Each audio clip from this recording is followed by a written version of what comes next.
નમસ્કાર, અમારી જય ચેહર ઓફિશિયલ પરિવારમાં આપનું હાર્દિક સ્વાગત છે।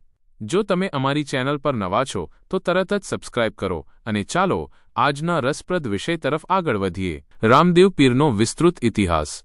રામદેવ પીર, જેમને રામા પીર અને મુસ્લિમ સમુદાયમાં રામશા પીર તરીકે આદરપૂર્વક પૂજવામાં આવે છે, તે રાજસ્થાન અને ગુજરાતના એક અસાધારણ સંત અને લોકદેવતા છે। તેમને ભગવાન દ્વારકાધીશ શ્રી કૃષ્ણના અવતાર માનવામાં આવે છે।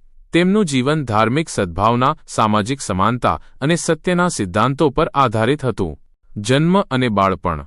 રામદેવ પીરનો જન્મ આશરે 600 વર્ષ પહેલા સંવત 1409 ઈસ 1352ની ભાદરવા સુદ બીજના પવિત્ર દિવસે થયો હતો। જન્મસ્થળ રાજસ્થાનના બાડમેર જિલ્લામાં આવેલું ઊંડું કાશ્મીર ગામ, જે આજે તેમના મુખ્યધામ રામદેવરા તરીકે વિશ્વભરમાં પ્રસિદ્ધ છે।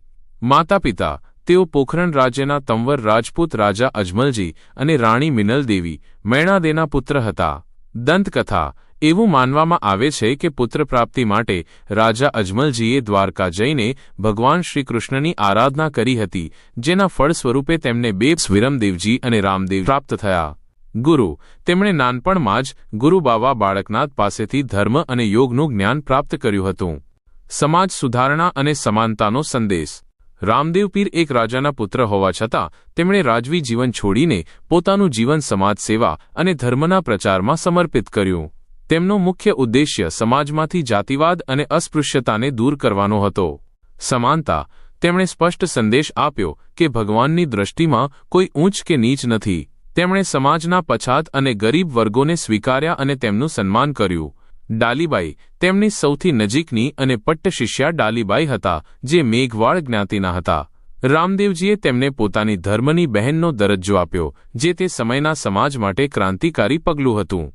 ડાલીબાઈને તેમના જીવનમાં પ્રથમ સમાધિ લેવાનું સન્માન પ્રાપ્ત થયું હતું। તેમણે ગરીબોને મદદ કરી, દીન દુખિયાઓના દુઃખ દૂર કર્યા અને લોકોને સદાચારનો માર્ગ અપનાવવા પ્રેરિત કર્યા।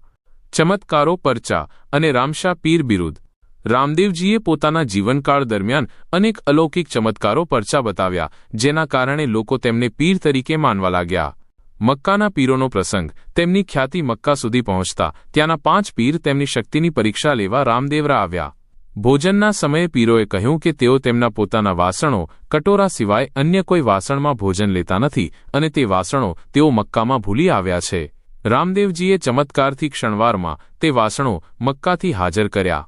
આ પરચાથી પ્રભાવિત થઈને પીરોએ તેમને રામશા પીરનું બિરુદ આપ્યું અને તેમને સર્વશ્રેષ્ઠ પીર તરીકે સ્વીકાર્યા। આ ઘટના હિન્દુ મુસ્લિમ એકતાનું પ્રતીક બની ગઈ। નેતલદે સાથે લગ્ન। રામદેવજીના લગ્ન અમરકોટના સોઢા દલપતજીની પુત્રી નેતલદે સાથે થયા હતા। સમાધિ અને ધામ। સામાજિક અને ધાર્મિક સદ્ભાવનાનું કાર્ય પૂર્ણ કરીને રામદેવજીએ માત્ર 33 વર્ષની યુવાન વયે ઈસ 1385 સંવત 1442માં ભાદરવા સુદ એકાદશીના દિવસે રામદેવરા ખાતે જીવિત સમાધિ લીધી। તીર્થસ્થાન। રામદેવરા આજે પણ હિન્દુ અને મુસ્લિમ બંને ધર્મના લોકો માટે આસ્થાનું મુખ્ય કેન્દ્ર છે।